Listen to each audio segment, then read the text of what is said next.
Everyone welcome to important questions.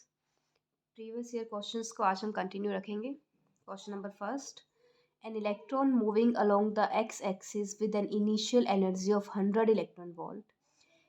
एक electron है जो एक्स एक्सिस के अलोंग मूव कर रहा है और उसकी एनर्जी है initial 100 electron volt.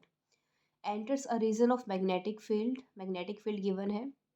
The field extends between X equals to 0 and X equals to 2 centimetre और 2 सेंटीमीटर के अंदर फील्ड एक्सटेंडेड है। The electron is detected at the point Q on a screen placed 8 centimetre away from the point S। और electron को detect किया गया है screen पे जो 8 सेंटीमीटर अवे है from point S। The distance of between the distance D between P and Q is, जो D distance diagram में गिवन है QP डिस्टेंस ही हमें फाइंड करना है। देखिए electron is moving along x axis, magnetic field given है हमें के डायरेक्शन में जेड एक्सिस के अलोंग, तो दोनों परपेंडिकुलर टू ईच अदर। जब वेलोसिटी और मैग्नेटिक फील्ड परपेंडिकुलर होता है तो मोशन होगा सर्कुलर मोशन और रेडियस होगी दिस वन। तो इस फॉर्मूला में मास पुट करेंगे हम इलेक्ट्रॉन का। इनिशियल काइनेटिक एनर्जी गिवन है 100 इलेक्ट्रॉन वोल्ट, उसको जूल में कन्वर्ट करेंगे 1.6 इंटू 10⁻⁹ से मल्टीप्लाई करके डिवाइडेड बाय क्यू बी। तो रेडियस आ गया हमारे पास 2.248 सेंटीमीटर। अब ये डायग्राम देखिए, ये 2 सेंटीमीटर में हमारे पास मैग्नेटिक फील्ड है और ये स्क्रीन है 6 सेंटीमीटर अवे।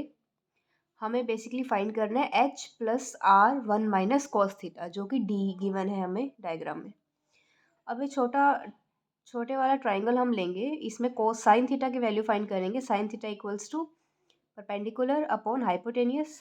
इस एंगल को अगर लेंगे तो परपेंडिकुलर क्या होगा x, हाइपोटेनियस r हमने फाइंड किया है। x हमें पता है कितना है, 2 सेंटीमीटर गिवन है, तो साइन थीटा की वैल्यू आ गई 0.89। और अगर साइन थीटा की वैल्यू हमें पता है तो हम कॉस थीटा की वैल्यू फाइंड कर सकते हैं।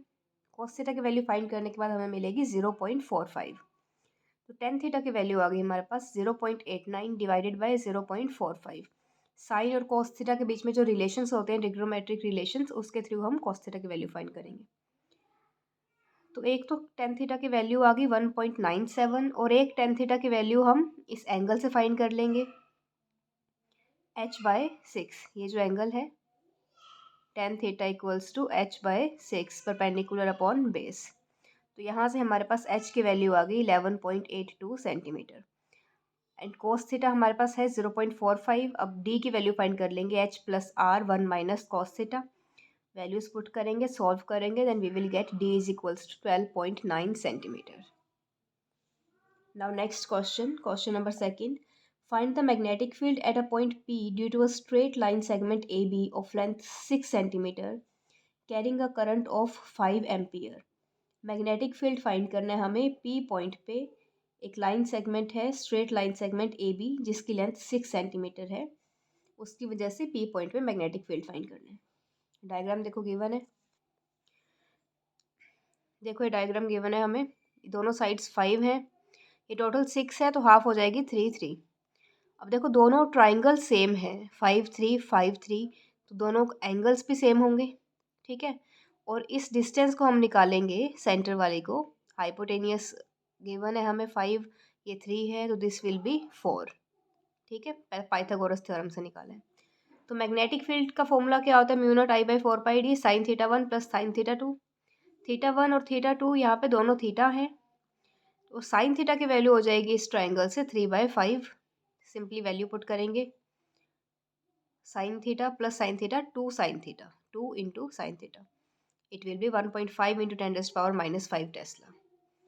Question number third, a particle of mass m and charge q has an initial velocity v is equals to v naught j cap। Particle जो है इनिशियली जे वाई एक्सिस में move कर रहा है। If an electric field E is equals to E naught I cap and magnetic field B is equals to B naught I cap act on the particle, its speed will double after the time। तो initially particle Y axis में move along Y axis के along move कर रहा है, फिर उस पर electric field लगा दिया और मैग्नेटिक फील्ड लगा दिया, दोनों एक्स एक्सिस में ही लगा दिए।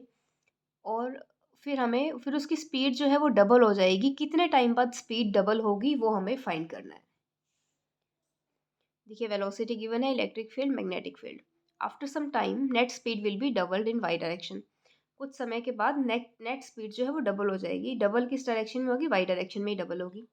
The speed will be v naught only in y Z plane. Speed जो है वो वाई जेड प्लेन में वी नॉट रहेगी, which is perpendicular to x direction. Y Z plane perpendicular to x direction है, तो वी नेट हमारे पास हो जाएगा v net square will be v naught square, मतलब वाई जेड प्लेन में जो वेलोसिटी है उसका square plus V x square.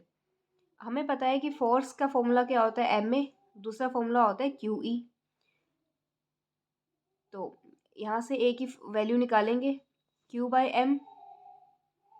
ठीक है, तो वी नो दैट फोर्स को हम लिख सकते हैं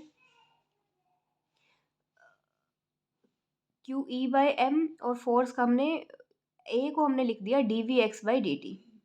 D v x by d t को फर्दर हमने लिख दिया q e by equals to करके लिख दिया क्यू ई बाई एम। अब इसको इंटीग्रेट करेंगे वी एक्स को, तो we will get q e by m t. ठीक है, मतलब एक्सेलरेशन में फोर्स का फॉर्मूला पुट किया q e by m, a को पुट कर दिया d v x by d t, v x को इंटीग्रेट करके हमने वी एक्स की वैल्यू निकाल ली।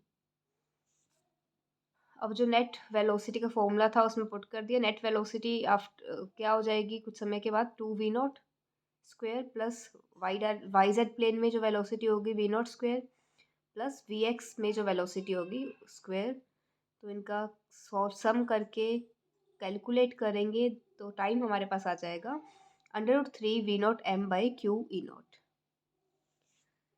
तो ये थे आपके कुछ previous year questions. So if you find my channel useful then please like share and subscribe. Thank you.